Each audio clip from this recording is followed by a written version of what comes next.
Hey, good afternoon, everybody. Gabe DeArmond here. Also on your screen right now, Justin Rowland and Jarod Hamilton. And this is PowerMizzou Live, Wednesday afternoon. I know those of you that watch this see a professional, polished product by the time we manage to get it on the air every week. But you would think that I would know what I'm doing this 2-3 times a week, but sometimes there's a couple hiccups behind the scenes. Still, it is 3 o'clock.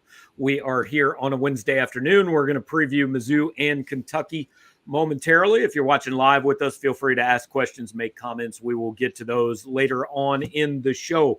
Before we get to talking about the Tigers and the Wildcats, we always want to thank our sponsor. That is James Carlton, State Farm Insurance. You can find him on the internet, carltoninsurance.net. By phone at 314-961-4800. James can take care of any of your insurance needs and hopefully save you a little money in the process. And he's even going to dip into his own pocket if you tell him you heard about his office on PowerMizzou, and he gives you a quote. He's going to donate $20 to Advancing Missouri Athletes, Mizzou's NIL collective. But our guest is here. We don't want to waste any more of his day than we otherwise would. Justin Rowland, the publisher of Cats Illustrated, the Kentucky site on the Rivals Network. And Justin, I just want to start off saying that normally we like to do a little research and pretend we know a little bit about the opponent going into the game. But one look at Kentucky's 82-page game notes made me think maybe we'll just have Justin on to talk about it. Maybe I don't want to read a novel about the Kentucky football team this year.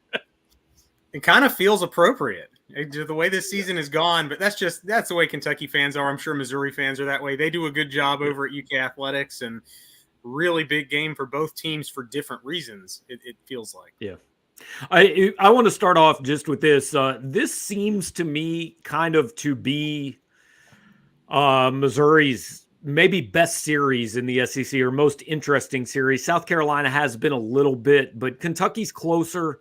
The team that's won this game finishes higher in the division standings. That's been Kentucky more often than not. But what's the view of this series from the Kentucky side? Because in my opinion, you're always going to have Georgia. Then these teams are kind of fighting to get into that mix every year, maybe second, third in the division.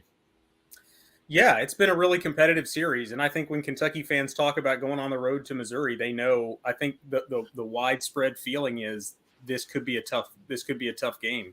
The games have been competitive there with a couple of exceptions, and their experience of the series is totally different. Feeling like, hey, this is a newer program. They went to the championship game a couple of times right when they came into the league, but I think Kentucky fans they may be fooling themselves a little bit because they constructed this narrative where it's never acceptable to lose to South Carolina, Missouri, or Vanderbilt. And they've been fortunate. They've been fortunate to play well against those teams for the last several years, but it hadn't always been that way. And they want to think that they're beyond losing games like that, but it's a 2-point spread, and I've got them as the underdog this weekend. So that's how Kentucky fans feel about it, but we'll see.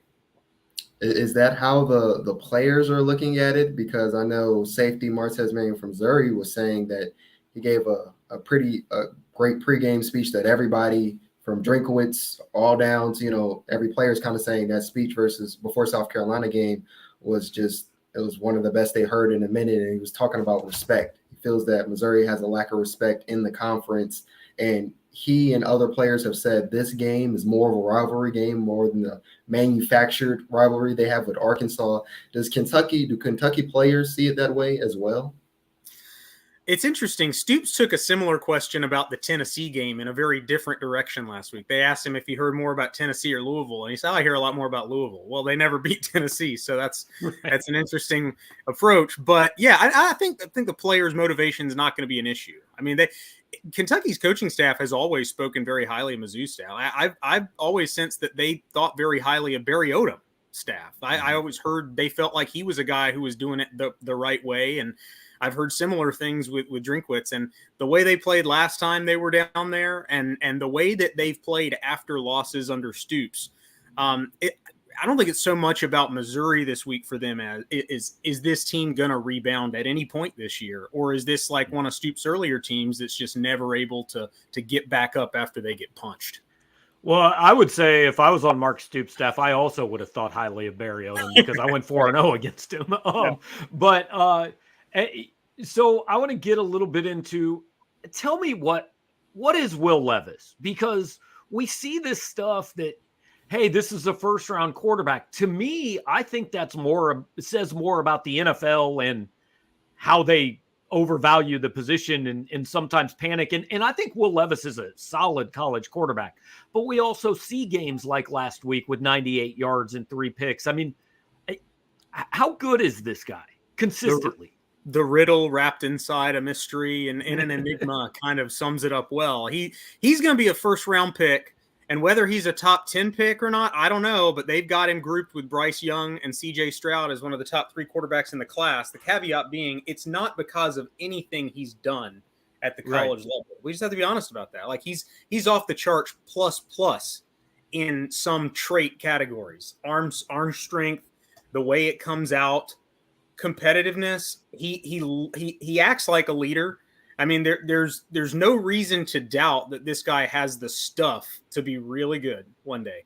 But I've said for a long time, he's more of a sledgehammer than a scalpel. He's not necessarily known for picking you apart, for making a string of 15 passes in a row that, wow, he's dropping dimes left and right. It's more, did you see that throw? I don't think there are more than 2 or 3 other players in the country who can make that throw. The turnovers have continued to follow him. And this year it's kind of hard to talk about because the offensive line play has been so bad. You never know how much of it to lay at the feet of the offensive coordinator or Levis. But I think most Kentucky fans this season, when people would criticize Levis, they kind of roll their eyes. Frankly, I would roll my eyes a little bit. But the more you watch him, you start to see some validity in the criticism. And it becomes impossible to deny. This guy, you might draft him in the first round, but there's no guarantee that he's going to round into the kind of quarterback that you hope he does. Kind of a piggyback question as far as Will Levis, and this is more of a 2-part kind of separate question. 1, do you have a quarterback comparison of what he reminds you of? And 2, I don't remember how many weeks ago this was, but he had like a dislocated finger or something like that. Is that injury kind of part of some of these turnovers and the shaky players and other things going on? I'm sure he would love to say yes, but he's kind of had the ball security issue for a while now. Some of the turnovers this year have been undeniably because of pressure, because he's been under pressure. He's been on the run. He's taken shots that you couldn't have anticipated that early in the play. But no, I mean, he's had a ball security issue that preceded that. The one thing that is kind of a common theme in the turnovers and where he needs to get as a quarterback is he doesn't have the most the greatest feel for pressure in the pocket, when to step up, when to flush out, how quickly sometimes he's a half second slow getting it out. Sometimes he's a half second early. The timing of being a quarterback in the pocket with pressure flying around him is, I think, where he has to grow. So that more than the injury, I would say. Do you have a comparison for him? Josh Allen. A lot of people say Josh Allen. That's what you hope he becomes. That's what you hope he becomes. So are we saying Wyoming Josh Allen? Like we're at that point. Okay. No, yeah, well, we have to specify at Kentucky, yeah. But right, but I don't know. That's amazing. I was going to say, honestly, this sounds like what Missouri fans were saying 4 years ago about Drew Lock. Yeah. Like, I would watch Drew Lock in every game and go, he makes a throw every week that I go, there's nobody else in the country. There's 12 people on the planet who make that throw. And then I would watch him make another throw and go, there's not 12 people on the planet who would try to make that throw, and it led to kind of mixed results in college. And then it hasn't clicked for Drew in the pros. And I guess the gamble is see if it does for Levis. 0 first downs in the second half against Kentucky in that 2018 game. So you saw the good and the bad. I mean, and that's the way it is. I thought that Levis had put the kind of game that he had against Tennessee behind him. I thought that if he had functioned in the kind of pressure he was facing to that point, it was never going to get that bad again. But he did it against Mississippi State last year, and it was turnover after turnover after turnover. And so clearly mentally, even though he talks like a great leader, and he's going to score off the charts on the Wonderlic test too, because he really is super sharp. He's a very smart guy, a sponge. But in the pocket, that muscle memory is a little bit different than above the neck, I think. So I'm interested, like, we've talked, all the talk so far has been the quarterback position, and that's natural. That's what we do with teams. But with Missouri, I think this is a team where they're not relying on their quarterback to win a game. They're relying on their quarterback not to lose a game. What's this Kentucky team? Do they need Will Levis to go win them games? Or are they just asking Will Levis not to lose them games at this point? I mean, Kentucky fans are kind of in a foul mood right now. And I hate to take it big picture, but they've got to stop working themselves up into this is the year we go to Atlanta, because that's where a lot of the negativity comes from. Nobody in college football is surprised that Tennessee beat Kentucky, except the Kentucky fans who had convinced themselves they were going to go and take Kirby Smart's place playing against Nick Saban in Atlanta. And why do you do that to yourself? I kind of veered off topic there. What was the question again? Yeah, I mean, does Kentucky need Levis? Yeah. Like, do they need good Will Levis to win games, or can they win games without him being good? Before the season, I would have said no, unless you're talking about the Georgia game. Now, what we know about Tennessee, I think they can beat Missouri if Levis is a game manager. Okay. Mm-hmm. I'm not convinced they're going to beat Missouri, and I've got them as the underdog in this game. But we just saw them beat Mississippi State 27-17. And it was Drinkwitz talked this week about complementary football for Missouri looks like leaning on a defense that is more equipped to win you games. And that's still where Kentucky is. It's never not been the case under Stoops. Now, from what I've heard from the players and coaches, they just keep saying that Kentucky in this run game, that's going to get the engine going. But when I'm looking at Missouri's much thinner game notes, it's saying that the passing offense ranked 68th in the country with 240 yards per game, and then the rushing offense is 112.6 with 100. They're not 109th. So what's the thing there? A lot of people are talking about getting the run going, but it seems like the pass is better. What's their dynamic? Are they running the pass or passing the run? Well, okay, so they haven't made up their mind. To coordinator Rich Scangarello came in from the NFL. Stoops got blunt. He got drunk off of these NFL assistants with last year's success. Liam Cohen is now in line to be an NFL head coach. He's the offensive coordinator for the Rams, and he's like, I'm going to hire NFL guys.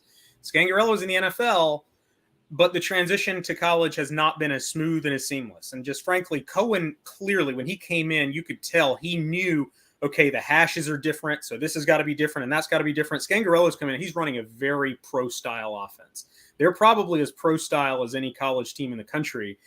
And I'm not saying spreading it out or more tempo or slinging it around more is going to make it easier for the offensive line, but playing bunched up like they do, it doesn't make it easier for the line. It puts a lot of defenders around the ball, and it makes it harder to block. And so some games they've had one game plan, some games they've had another game plan, and Scangarello has taken a lot of criticism, probably rightfully so this year. I would imagine that it's going to be pretty run heavy. After 3 Levis picks, Chris Rodriguez, you ride the horse that is one of the best in program history. I think they're going to get a heavy dose of C-Rod.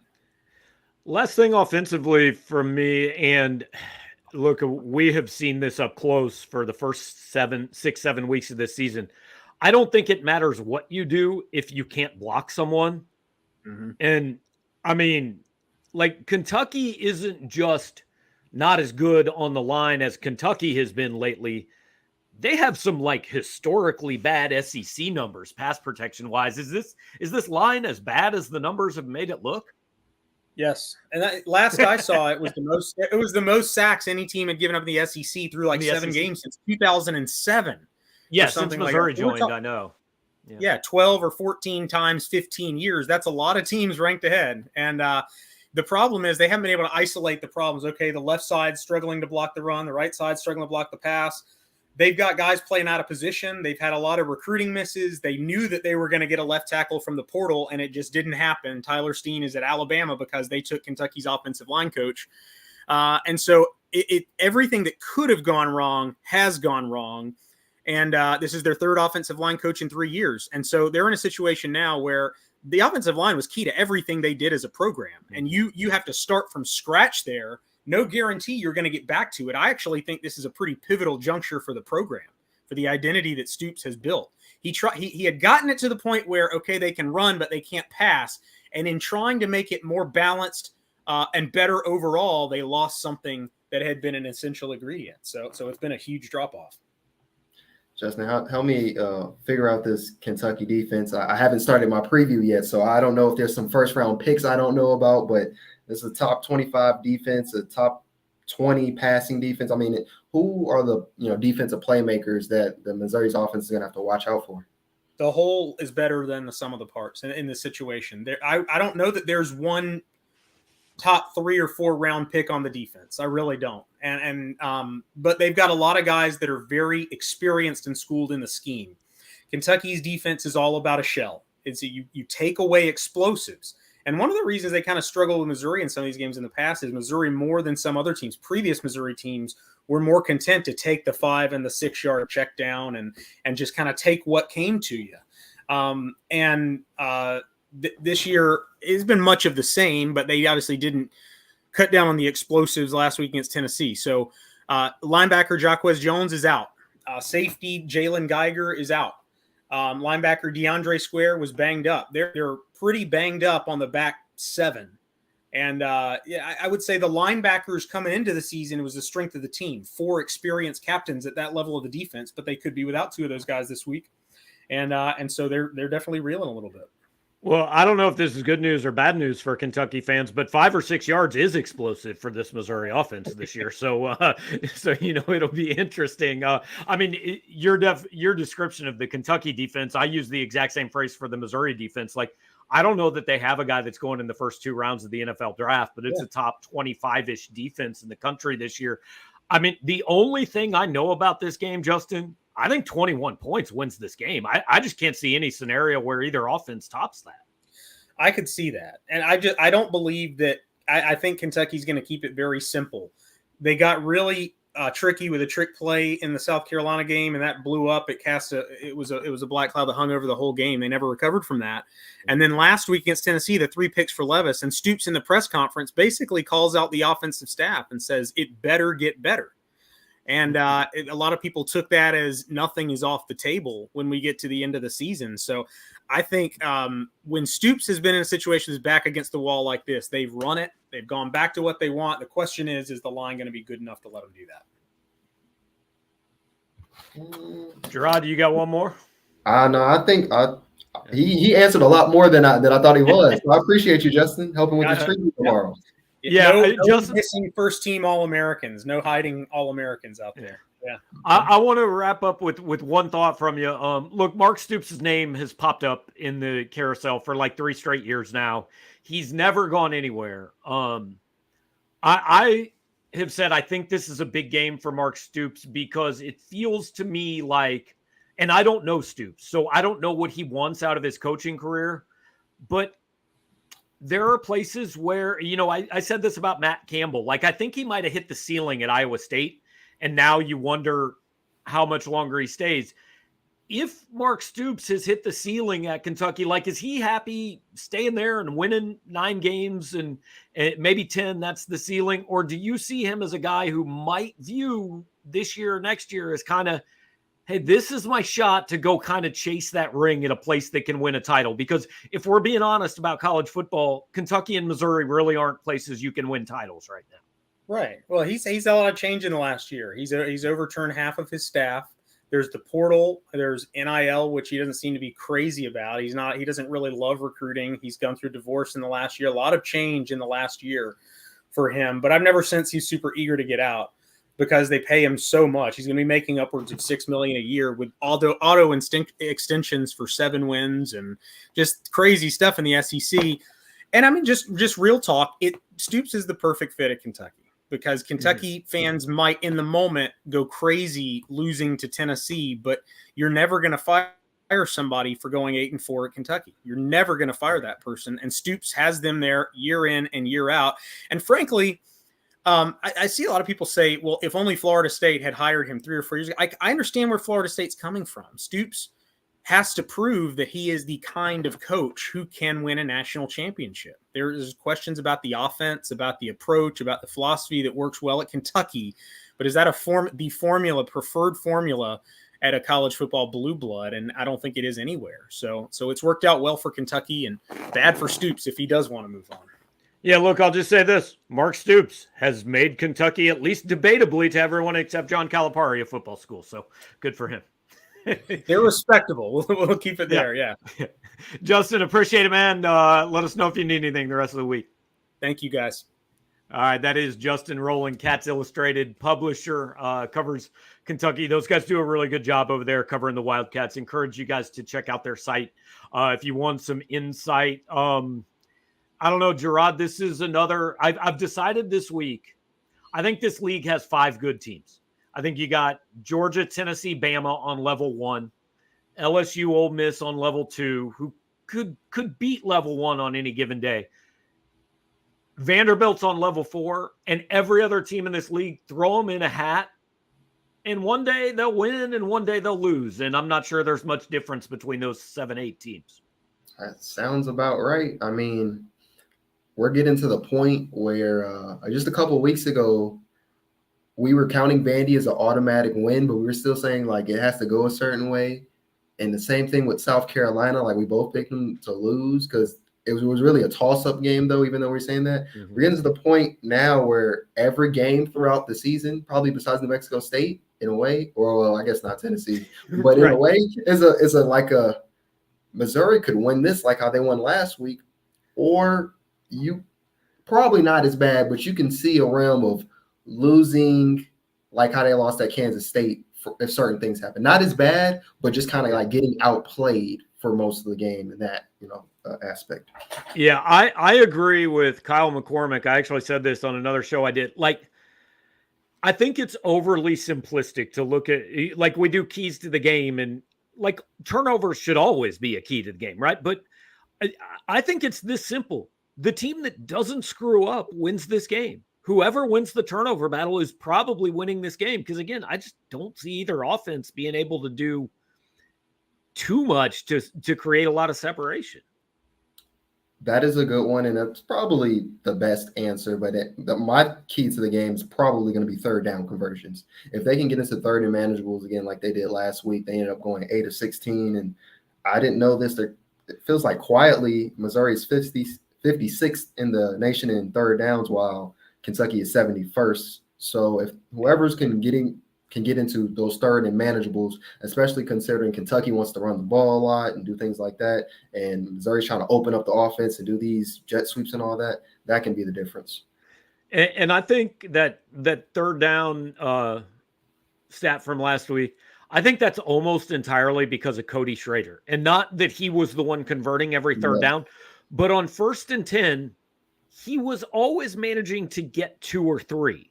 Whereas, there were times with Nate Pete in there when they're throwing on 1st down that you're finding yourselves in 2nd and 16. And this team's just not equipped. Most teams aren't equipped for that, but this team especially isn't. When they're handing the ball to Cody Schrader, look, his bad runs gain a yard or 2. And 2nd and 9 is just a whole lot easier than 2nd and 14. It is. I mean, he's one of the unsung heroes because his averages may not look as great. Like, I know his PFF grade wasn't the greatest, but that's because he's not breaking off a 20-yard run or so every game. But those 3 or 4 yard runs, 2nd and 7, 3rd and 5, or like you said, much better than 3rd and 7, 3rd and 8 plus. Yeah, because when you're in 3rd and 5, honestly, you can still throw that little flat pass to Dom Lovett and say, just break one tackle, man. Just make one guy miss, and we've got a 1st down. Ben brings up an interesting question. Which defensive unit do you think is better? I mean, I think it's natural for us to think Missouri is better, but that's because I've seen Missouri's defense play 8 games, and I haven't seen Kentucky's defense play every weekend. Oh, by the way, they're also coming off Tennessee, which is an unfair way to judge a defense. Right. And I asked him about this. Is there any NFL prospects that we need to look out for? And he's saying, this is more of just a great or really good defense at the SEC, college level. I would probably say Missouri if we weren't just going off of what you said about watching the 8 games, just because we think there's a handful of players who could be playing on Sundays in the future. I think there's a handful of guys that are going to play in the pros. I don't think there's a guy on this defense that's a 1st or 2nd round pick right now. Do you? I don't think there's a 1st or 2nd round pick. Maybe not even a 3rd. It may be a late 3rd type of thing. And it depends what team it is, what the need is. But I definitely think around the 4th or 5th round right now, it's a sweet spot for a few Missouri players. Yeah. Michael says, I've wiped K-State from my memory. I think everybody else has too. Is this the first 3-3-5 they've seen?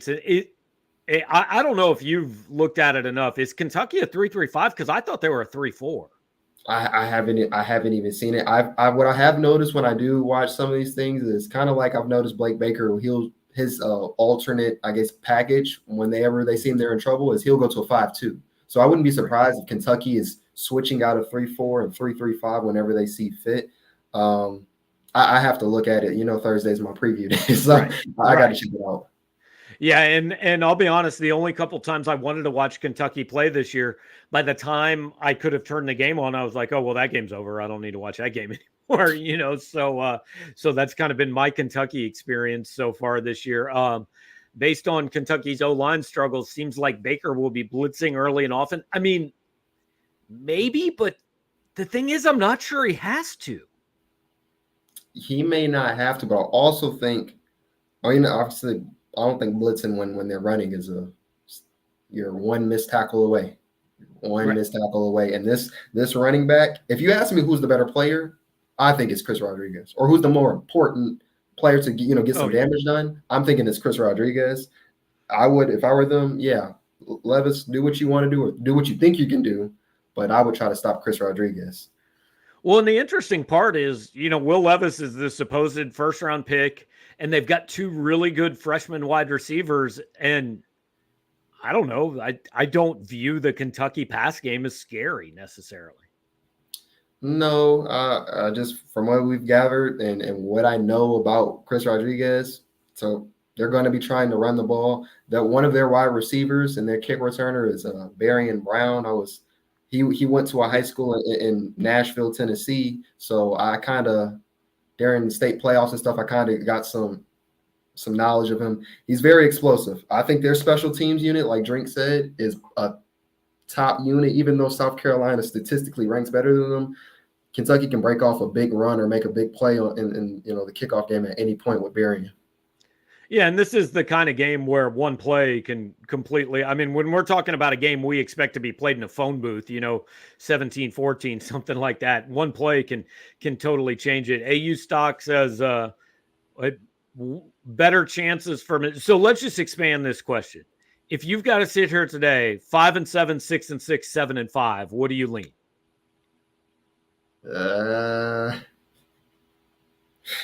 Before we got on here with Justin, I would have said 5-7, but his confidence level doesn't sound that great covering the team, so I'd say 6-6. It's starting to pull me in, but I don't know. I can't fully trust it. But I'll say I'll be the happy guy. I'll say 6-6. That's what I think is most likely. I mean, look, if they lose this weekend, that could change. But as of today, I mean, I think I emailed you my prediction earlier today. I'm leaning Missouri in this game. So which would have me land at 6-6, but anything certainly is possible. Logan says the game's going to be that's the thing. I mean, I don't see any scenario where somebody gets past 24 in this game. Nobody really has in any Missouri SEC game. So I mean, Georgia got to 26, And every time I think about the Georgia score, I just think how 12 of those points were off field goals. So right. It feels like an asterisk with it, but it is going to be a low scoring game. I haven't made my prediction yet, but I think the high man or high team might have probably like 20, 20-14, 20-13 is the area I'm seeing. Yeah. It's interesting kind of listening to Justin, how similar I think these programs and these fan bases are. And look, I know everybody wants to catch Georgia, right? That's the goal. Everybody wants to play in Atlanta, but there are steps you've got to get to before you get there. And I think passing Kentucky would be a gigantic step for Missouri. I mean, they've lost 6 out of 7 in this series. And just like Justin saying, Kentucky fans have convinced themselves they should never lose to Missouri in football. I mean, Missouri fans, when they joined the SEC, said we should never lose to Vanderbilt or Kentucky or South Carolina. I mean, it's amazing how these teams are all kind of in a group and they all think we should always be 3-0 against the other ones. Yeah, like you said, they're in the same realm. It feels like, or they could be in that third tier. Here's something I just keep looking at the info sheet again. Both teams averaging 23.9 points per game. Yep. So they're just as good or bad, however you want to phrase it, and scoring the ball. Yes. Well, they're tied for 97th in the country in scoring offense. So I'm going to go bad. Bad. I was trying to be optimistic. Kyle's asking a question about the weather. I did see a local weather guy tweet out earlier today. He said it looks today like it should be dry by game time. It's going to be cold. It's going to be cloudy. It's going to be windy, but the rain should clear out by kickoff. So here's an interesting one. Freeway Jarod says, do you think the bad blood is as bad as Martez Manuel alludes to? So you were there at SEC Media Days and again yesterday when Martez was talking, and I would love to know what he's talking about, because I mean, Missouri and Kentucky have had some games certainly that went down to the wire and that left a bad taste in people's mouths, but I've never really gotten the sense like there was hatred between these teams. But Martez, just reading what he said, kind of makes it sound like maybe there is, at least for him. What I'm gathering from Missouri players in about an hour and a half, couple hours, I'm going to go talk to the offensive guys and ask some similar questions. But what I'm getting from defensive players that we talk to is the beef seems more between the players more so than it is the programs. Like Drink and Stoops from here, and they're complimenting each other back and forth. They're cool. And when I think rivalry, I'm thinking everything from the fans, coaches, players. Right now, it just seems like a kind of player beef, and it may be a player beef with these kids of the last few years more so than it is something that is expanding, a long thing. It could have been somebody got a big lick in one of these, games or made a play or something like that. So I'm just thinking it's more of a competitive thing going on with the football players. And now they're both kind of similar with their defenses being good and their offenses being mid. They're just trying to see who can one up the other at this point. Well, the good news is, as you pointed out last week, Faurot Field has 3 tunnels.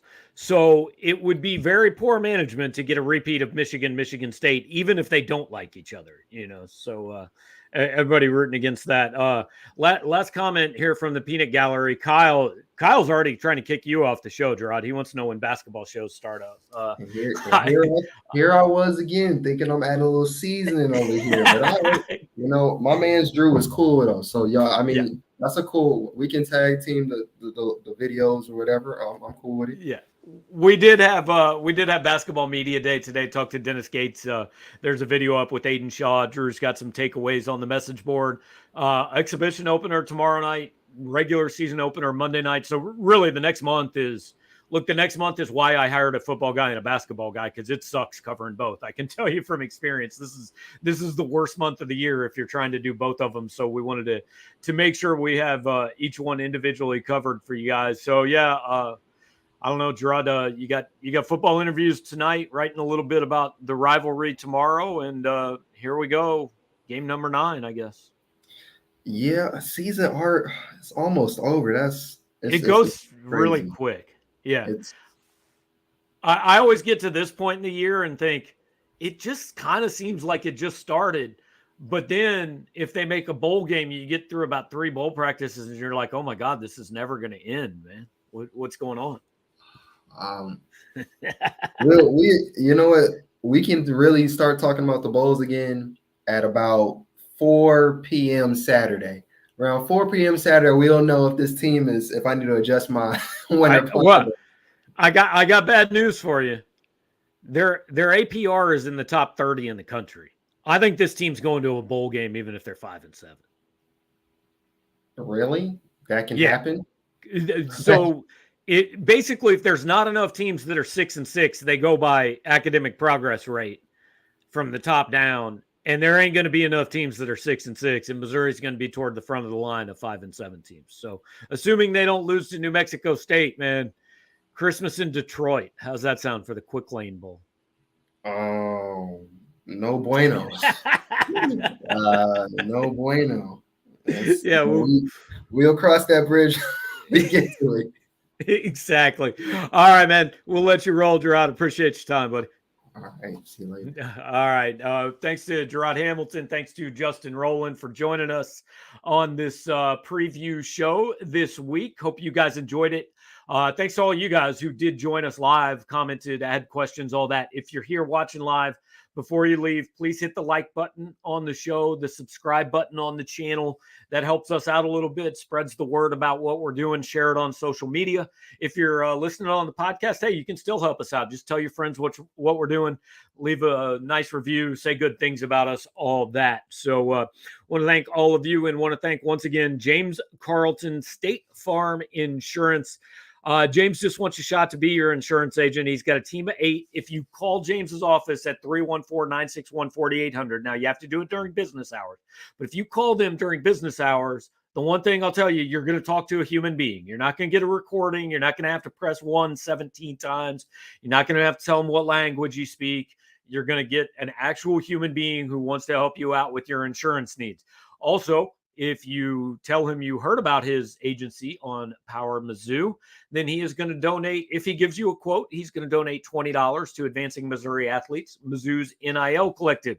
So if your insurance costs a leg and an arm, James Carlton State Farm is where you want to go. CarltonInsurance.net, the website. And once again, the phone number is 314-961-4800. Appreciate you guys hanging out with us on various shows and platforms this week. Plenty more coverage, football and basketball coming leading up until Saturday. Mizzou's exhibition opener, 7 p.m. Wash U. Drew King and I will be there tomorrow night. Jarod over at Football Interviews tonight, and kickoff 11 a.m. Kentucky and Mizzou on Saturday morning. So thanks for hanging out. We'll talk to you guys later.